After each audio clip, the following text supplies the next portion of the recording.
What if I told you there's a place so secret that even satellite images couldn't answer the world's biggest questions? A place surrounded by mystery, conspiracy theories, and decades of government silence. This is the untold story of Area 51. To understand why this facility exists, we have to look at the atmosphere of the mid-1950s. The United States and the Soviet Union were trapped in a technological stalemate where a single intelligence failure could lead to total nuclear war.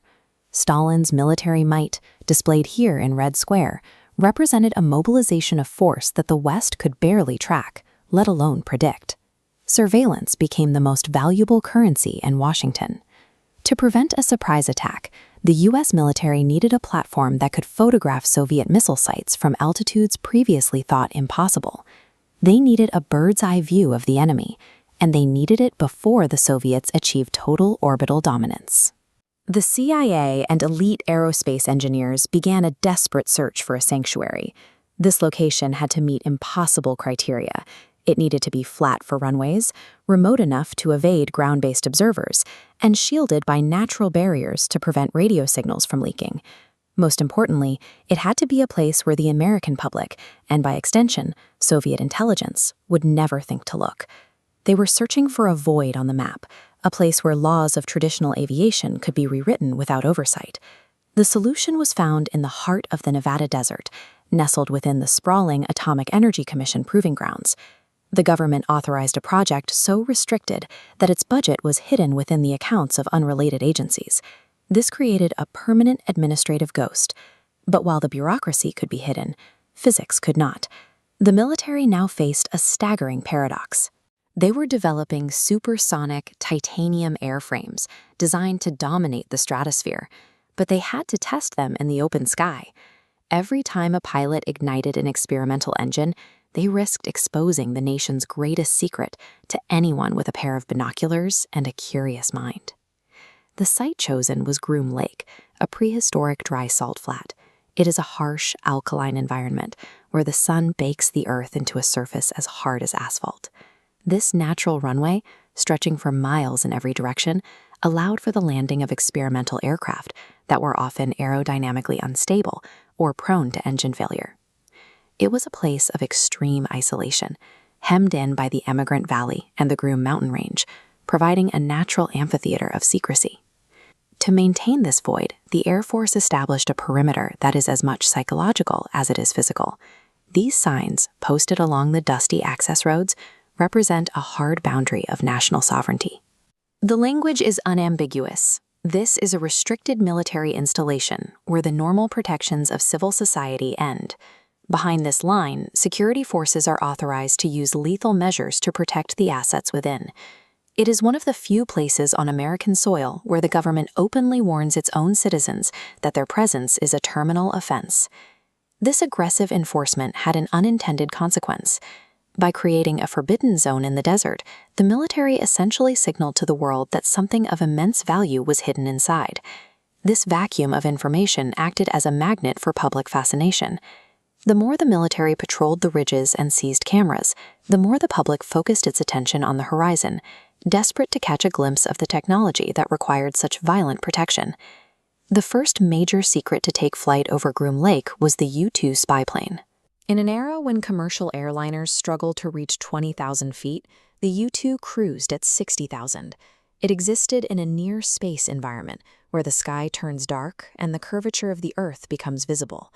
When this long-winged black silhouette crossed the paths of civilian pilots below, it appeared as a supernatural entity. It moved with a grace and altitude that defied every known standard of 1950s aviation. Aerospace engineering accelerated even further with the development of the A-12 ox cart.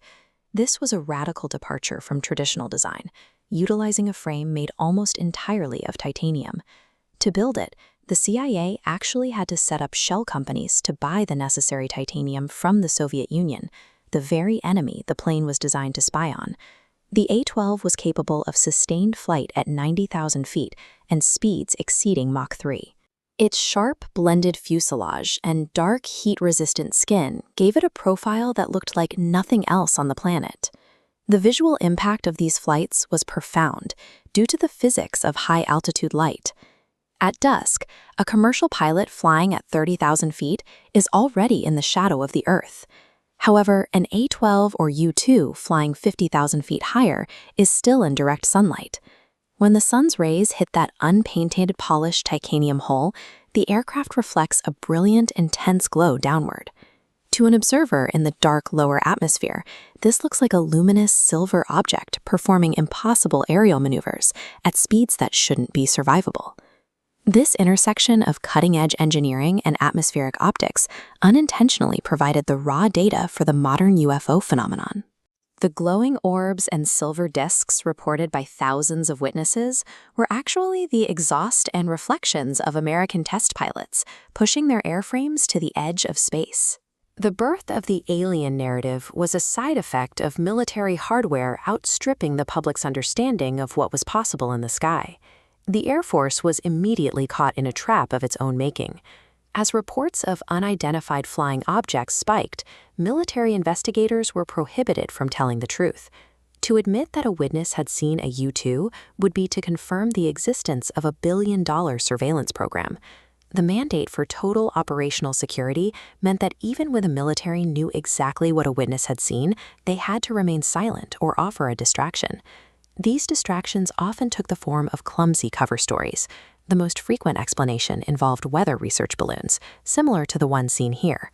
While the government did use high-altitude balloons for classified projects, using them as a catch-all excuse for supersonic sightings created a massive credibility gap.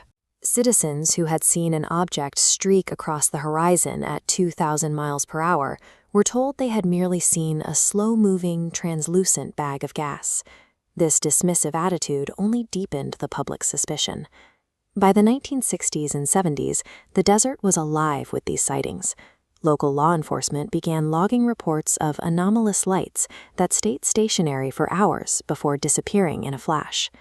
Because the military refused to provide a rational explanation, the public began to look toward the stars. The typed reports from this era show a transition in the collective consciousness. People were no longer just seeing unusual lights. They were convinced they were witnessing extraterrestrial technology. The state's absolute refusal to share information served as a powerful accelerant for conspiracy. In the absence of facts, the human mind builds its own architecture of truth. The government's silence didn't just protect the planes, it provided the fertile soil where stories of crashed saucers and alien bodies could take root and flourish. The mythology reached a fever pitch in 1989. A man named Bob Lazar appeared on television, claiming he had worked at S4, a hidden facility near Groom Lake. He described a world of reverse-engineered alien propulsion and Element 115. Lazar's story transformed Area 51 from a secret base into a cultural icon. It became the global headquarters for the idea that we are not alone. The public's focus shifted away from terrestrial spying and toward the possibility of interstellar visitors. While the public was captivated by Lazar's tales of flying saucers, the actual hangars at Groom Lake held something perhaps even more revolutionary. Engineers were testing the F-117 Nighthawk, the world's first operational stealth aircraft. Its faceted, jagged design wasn't an aesthetic choice, it was a mathematical requirement to scatter radar waves. This technology allowed a massive aircraft to appear on an enemy screen as no larger than a small bird. The F-117's strange angular shape and matte black finish looked like a craft from another world, further fueling the rumors of alien origin. The military had achieved the ultimate intelligence coup. They had successfully hidden the most significant advancement in modern warfare, stealth technology, in plain sight. They didn't need a complex disinformation campaign. They simply let the public's obsession with Martians provide the perfect smokescreen.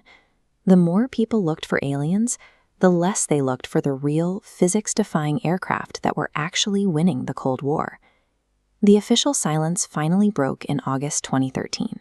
Under the pressure of a Freedom of Information Act request, the CIA released a set of declassified documents that officially acknowledged the existence of the Nevada Test and Training Range, specifically Groom Lake. The seal was finally broken on decades of institutional denial. For the first time, the government admitted that Area 51 was a real location used for the testing of the U-2 and A-12 programs. However, this admission was carefully curated. While the history of the 1950s and 60s was brought into the light, the current operations remain in total darkness.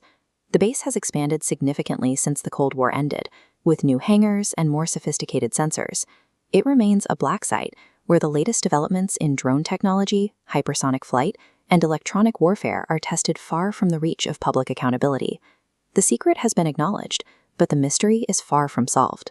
Stripped of the science fiction, Area 51 stands as a physical manifestation of American engineering. It is a monument to the cold-blooded pursuit of technological superiority. The site proves that if you give brilliant minds enough resources and absolute privacy, they can change the world.